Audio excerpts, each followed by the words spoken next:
Bueno, muy buenos días. Yo soy la doctora Lorena Garcete y hoy les voy a hablar sobre la alteración del ciclo menstrual. ¿Qué necesitamos para que se produzca la menstruación? Aquí tenemos una representación gráfica de lo que es el eje hipotálamo hipófiso gonadal, que ustedes ya lo estuvieron estudiando y revisando en el módulo anterior. Conocen las hormonas que secretan y sus funciones principales en sus órganos efectores. Por lo tanto, la integridad anatómica y funcional de este eje con sus conexiones, más un ambiente endocrino metabólico adecuado, y necesitamos también que el aparato genital esté bien desarrollado y permeable para que se pueda producir la menstruación. Para que podamos hablar de una alteración del ciclo menstrual, primero debemos entender o conocer cuáles son las dimensiones de la menstruación normal, consideradas normal, ¿verdad? Esta es una tabla que la FIGO realizó sobre unas recomendaciones de cómo deberíamos expresarnos en cuanto a la menstruación. Entonces tenemos la primera dimensión o la primera característica, que es la frecuencia. Cuando esta menstruación está ausente se denomina amenorrea. Cuando es frecuente consideramos que la frecuencia es menor de 24 días. Si la frecuencia es entre cada 24 a 38 días la consideramos normal. O si la frecuencia de la menstruación es mayor de 38 días, la consideramos infrecuente. En cuanto a la duración, se considera una duración normal de 4 a 8 días y fuera de este intervalo, entonces prolongado, mayor de 8 días.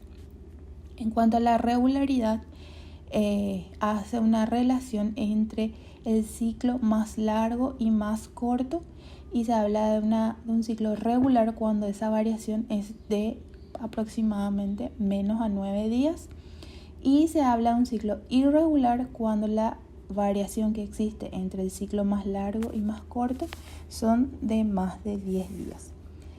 La otra característica que también se tiene en cuenta, que es más una valoración subjetiva, ¿verdad?, es la cantidad, que se habla de normal entre 5 a 80 ml y mayor a 80 ml se caracteriza, se dice, ¿verdad?, que esta menstruación es abundante. Entonces, vamos a hablar hoy de esa dimensión de la menstruación, que es la frecuencia, cuando la menstruación está ausente, que es la amenorrea. La amenorrea es la ausencia temporal o permanente del flujo menstrual por un periodo de 3 o más meses.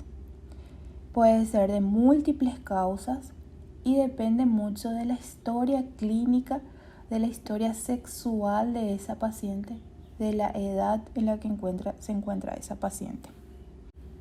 En cuanto a la clasificación, tenemos varias, que depende de la literatura que lean, pero en el libro de Carvajal, que es nuestro texto base, habla de una clasificación que dice fisiológica, que es donde encontramos amenorreas, por ejemplo, en la niña, en el embarazo, durante la lactancia, en la menopausia. Después le tenemos a las no fisiológicas, que a su vez pueden ser primarias y secundarias. Las primarias, o la primaria mejor dicho, es la ausencia de la menarca a los 14 años sin caracteres sexuales secundarios y a los 16 años con caracteres sexuales secundarios. Cuando hablamos de caracteres sexuales secundarios, nos referimos preferentemente a los cambios mamarios y el vello púbico, que es lo que podemos o tenemos un instrumento para definir en qué etapa están esos caracteres secundarios, que es la escala de Turner, mamario y púbico.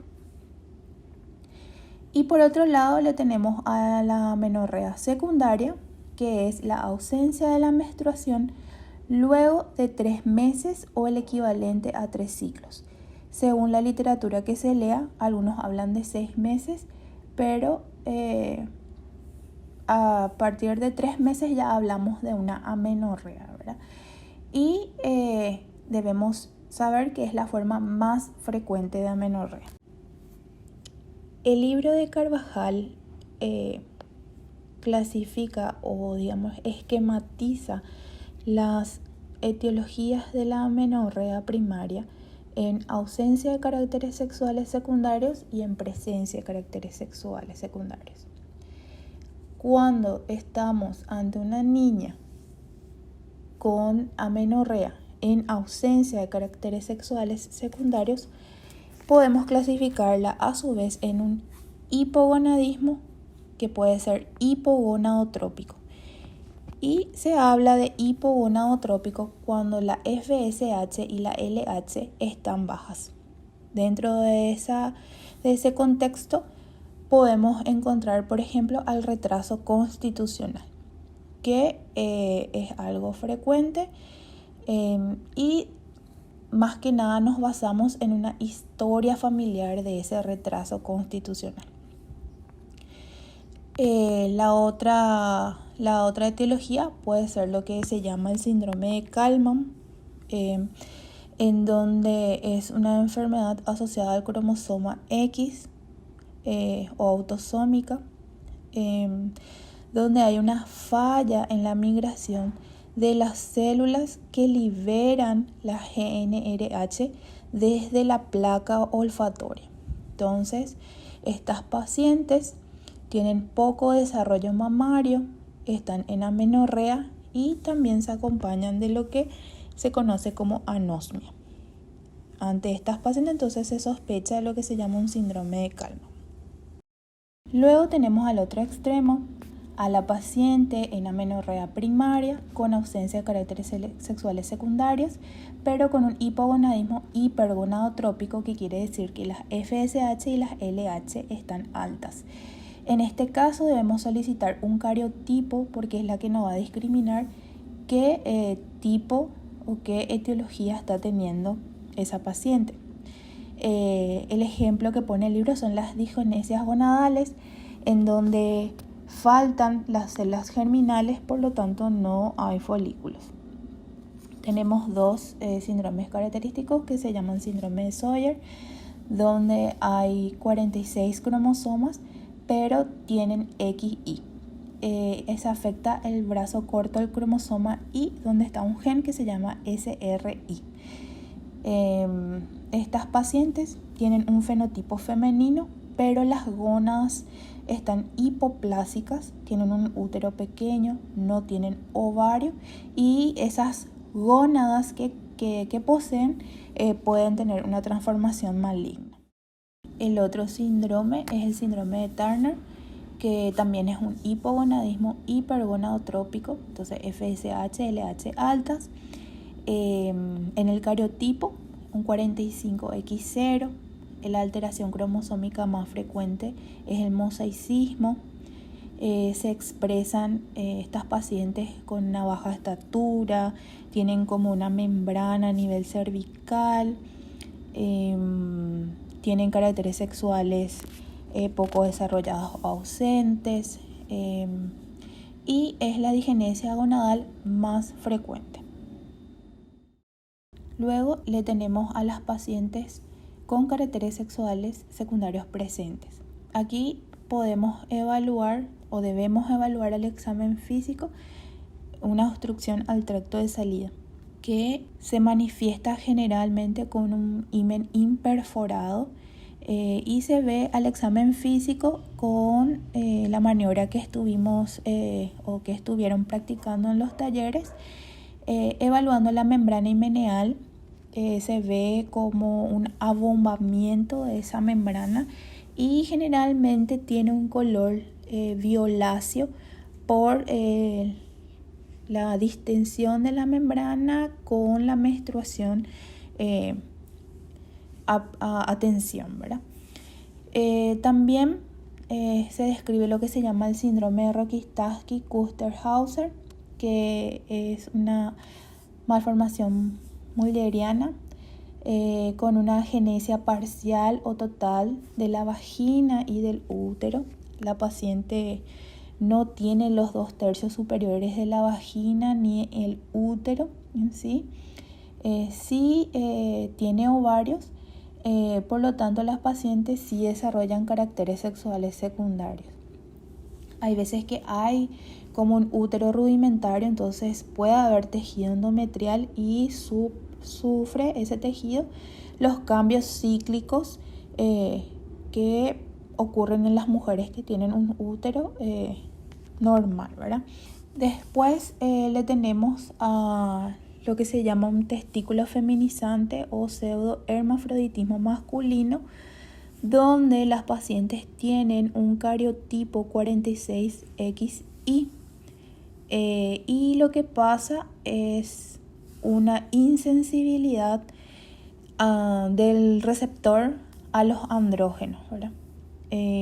Estas pacientes tienen un fenotipo femenino, pero genotípicamente son hombres. Se caracterizan por un desarrollo normal de las mamas, tienen poco vello púbico, entonces se puede sospechar de una insensibilidad a andrógenos, ¿verdad? Se debe solicitar un cariotipo para hacer diagnóstico diferencial con otros síndromes y generalmente los testículos no descienden, quedan en el canal inguinal y también pueden sufrir transformación maligna, ¿verdad?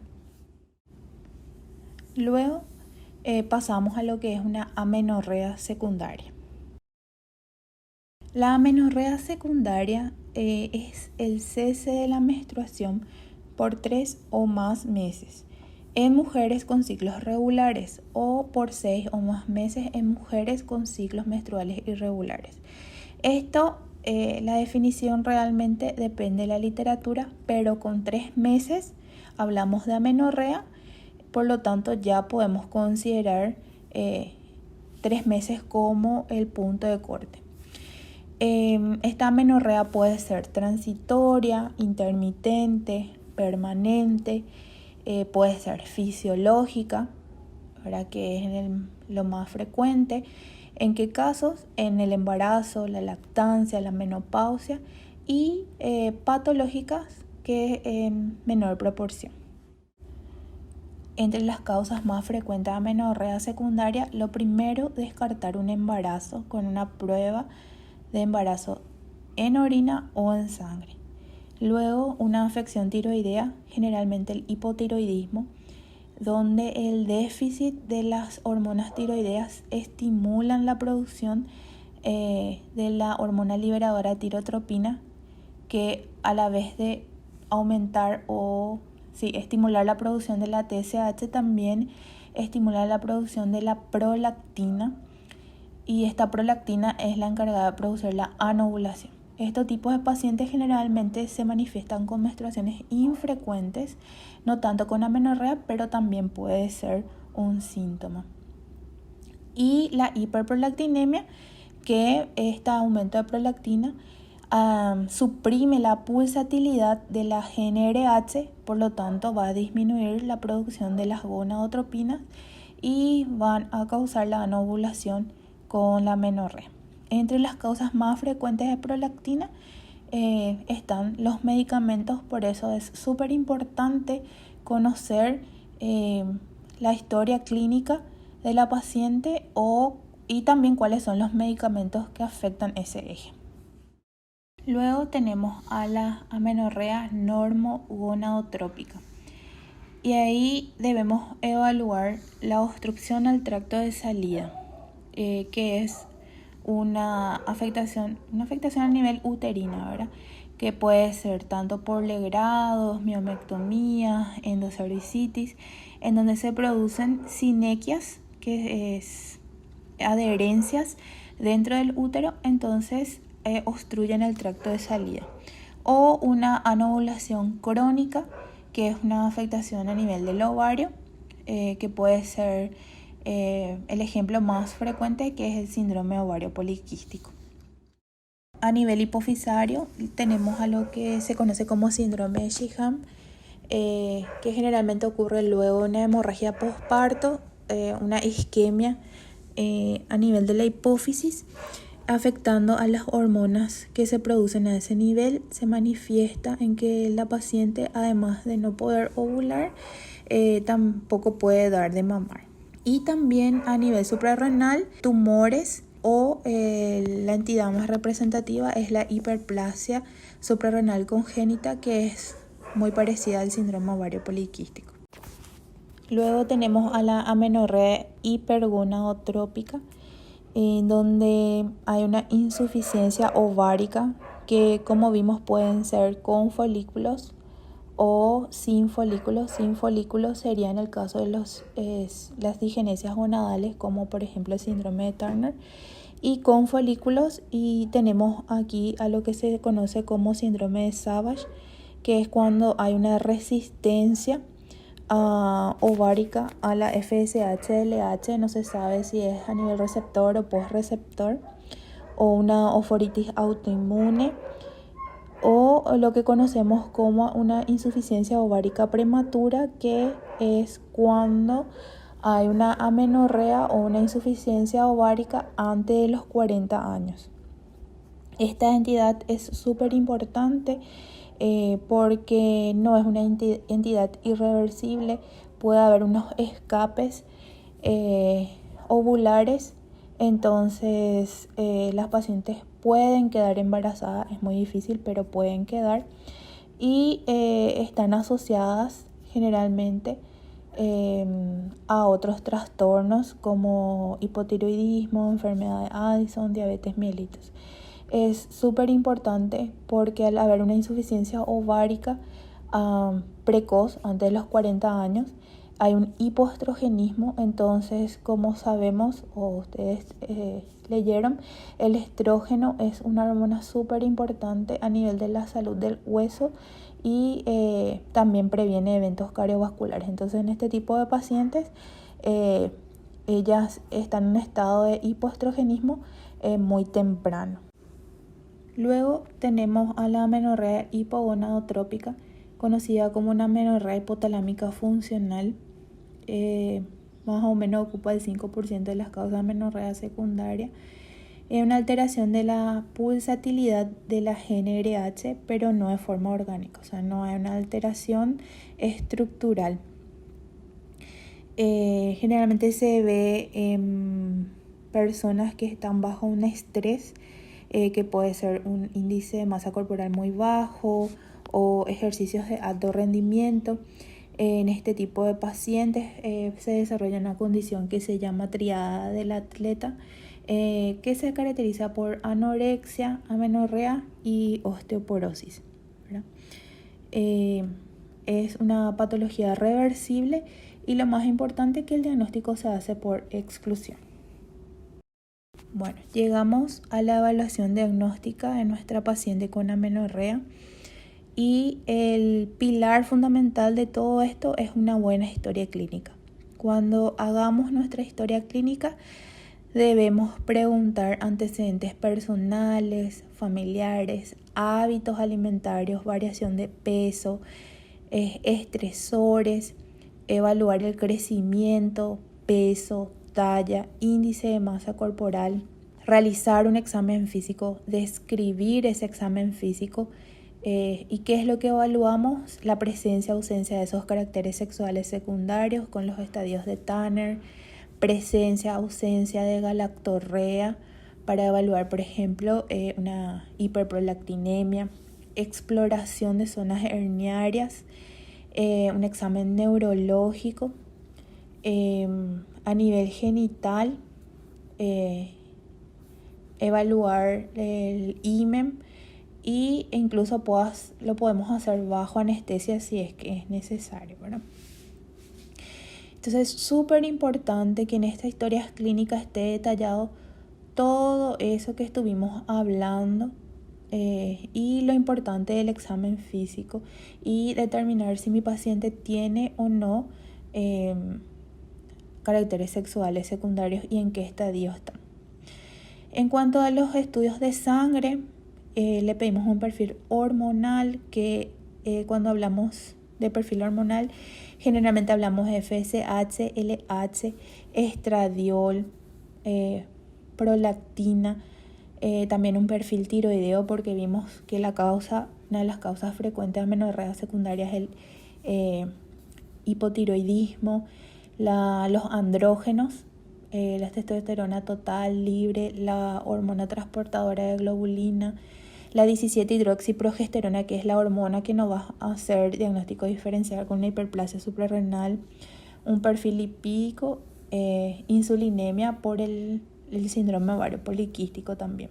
En cuanto a los métodos de imagen, podemos utilizar una ecografía, resonancia, tomografía y en los casos que estuvimos viendo, cariotipo, en el caso principalmente de las amenorreas primarias, en el cual no encontramos caracteres sexuales secundarios. A continuación les presento un algoritmo de diagnóstico de amenorreas y la fuente de la Sociedad Española de Pediatría, que me pareció que era un esquema muy parecido al que ustedes tienen en su Carvajal. El primer caso que describe es una amenorrea primaria con desarrollo de caracteres sexuales secundarios. Entonces evaluamos el aparato genital. Si el aparato genital está normal, iniciamos un protocolo amenorrea secundaria, pero si está anormal, entonces debemos evaluar la presencia o ausencia de útero. Con útero presente, entonces una obstrucción del tracto de salida, que puede ser un himen imperforado o un septo a nivel vaginal o incluso una ausencia de vagina. Con ausencia de útero, solicitar un cariotipo. Si el cariotipo es 46XX, podemos estar ante un síndrome de Rokitansky o 46X y pensar en un síndrome de feminización testicular. En el caso de la paciente con amenorrea primaria sin desarrollo de caracteres sexuales secundarios, entonces vemos cómo están las gonadotropinas. Si son bajas, son hipogonadotrópicas. Debemos pedir un estudio neuroendocrinológico para evaluar el eje un poco más arriba, ¿verdad? Hipotálamo, hipófisis. Si es normal, seguimos un protocolo amenorrea secundaria y si es anormal, entonces podemos sospechar de tumores hipofisarios, defectos genéticos como el síndrome de Kallmann, etc. Si están elevadas, entonces hablamos de un hipergonadotrópico. Acuérdense que tenemos que pedir un cariotipo. Si el cariotipo es normal, podemos pensar en una disgenesia gonadal pura, o si es anormal o hay mosaicismos, entonces, por ejemplo, un síndrome de Turner. Bueno, y en el protocolo de amenorrea secundaria, lo más importante es hacer una buena historia clínica, una buena exploración física y descartar un embarazo. Una vez descartado la gestación, entonces podemos solicitarle un estudio de TSH y si la TSH nos viene alterada, es pedir un estudio tiroideo completo o un estudio de prolactina. Si la prolactina viene elevada, entonces seguir el protocolo para hiperprolactinemia. Si ambas están normal, entonces nos vamos por el perfil hormonal, que es FSH, LH, estradiol. Y de acuerdo a cómo están estas gonadotropinas, entonces nos vamos. Si son elevadas, entonces puede ser una falla ovárica prematura. Y algo súper importante, que hay que repetir las determinaciones. Generalmente con una no hacemos diagnóstico. Si están normales o bajas, entonces hacemos lo que se llama una prueba de gestágenos o prueba de progesterona. Y si la prueba de progesterona es positiva, entonces probablemente hay un proceso de anovulación o un síndrome ovario poliquístico. Y una prueba de progesterona negativa pasamos a hacer una prueba de estrógeno y progesterona. Si esto es negativo, entonces es una patología uterina que está impidiendo eso. Y si es positiva, entonces es a nivel central el origen de mi amenorrea. Bueno, muchas gracias. Con esto concluimos la clase de amenorrea. La literatura utilizada fue el libro de Carvajal. Lo más importante de todo esto es una buena historia clínica. Hay que evaluar los datos personales y familiares y evaluar al examen físico el crecimiento, los estadios de Tanner, el examen físico genital para poder direccionar nuestros estudios, porque como vimos las etiologías son varias y son un poco complicadas. Entonces, para cuando hagan su tarea, se tienen que basar en todo lo que estuvimos viendo de los datos de la historia clínica y qué podemos hallar al examen físico para solicitar los estudios. Bueno, espero que les haya servido y que tengan un buen resto de jornada.